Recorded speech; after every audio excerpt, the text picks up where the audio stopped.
Molly McIntyre sat at the kitchen table, daydreaming about her Halloween costume. It would be a pink dress with a long, floaty skirt that would swirl when she turned and swish when she walked. There would be shiny silver stars on the skirt to match the stars in her crown.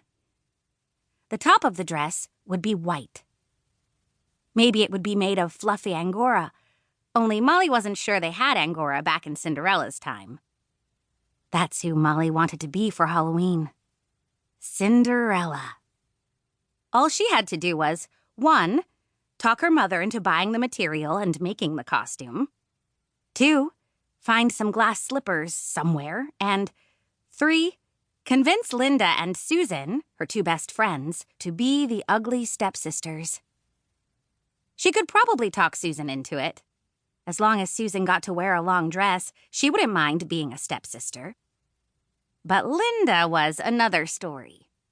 If they were going to be fairy tale princesses, Linda would want to be Snow White because she had black hair, just like Snow White's. Linda would want Molly and Susan to be dwarfs. Probably sleepy and grumpy, thought Molly.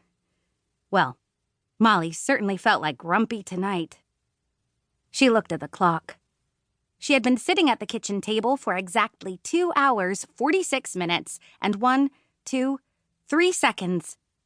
She had been sitting at the kitchen table, in fact, ever since 6 o'clock, when Mrs. Guilford, the housekeeper, called everyone to supper. Molly had smelled trouble as soon as she walked into the kitchen. It was a heavy, hot smell, kind of like the smell of dirty socks. She sat down and saw the odd orange heap on her plate. She made up her mind right away not to eat it. "What's this orange stuff?" she asked. Mrs. Guilford turned around and gave her what Molly's father used to call the Gladys Guilford glacial glare. "Polite children do not refer to food as stuff," said Mrs. Guilford. "The vegetable which you are lucky enough to have on your plate is mashed turnip."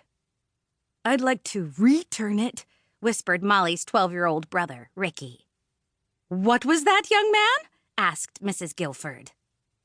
"I like to eat turnips," said Ricky, and he shoveled a forkful into his mouth. Eating turnips was no hardship for Ricky. He would eat anything. Quick as a wink, all his turnips were gone. "That rat, Ricky," thought Molly. She looked over at her older sister. Jill was putting ladylike bites of turnip in her mouth and washing them down with long, quiet sips of water. Almost all of the horrible orange stuff was gone from her plate. Molly sighed. In the old days, before Jill turned 14 and got stuck up, Molly used to be able to count on her to make a big fuss about things like turnips. But lately, Molly had to do it all herself. Jill was acting superior. This new, grown-up Jill was a terrible disappointment to Molly. If that's what happened to you when you got to be 14, Molly would rather be 9 forever. The turnips sat on Molly's plate, getting cold. They were turning into a solid lump that oozed water.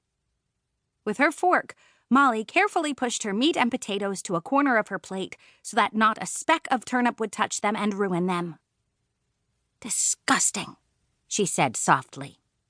"There will be no such language used at this table," said Mrs. Guilford. "Furthermore, anyone who fails to finish her turnips will have no dessert. Nor will she be allowed to leave the table until the turnips are gone."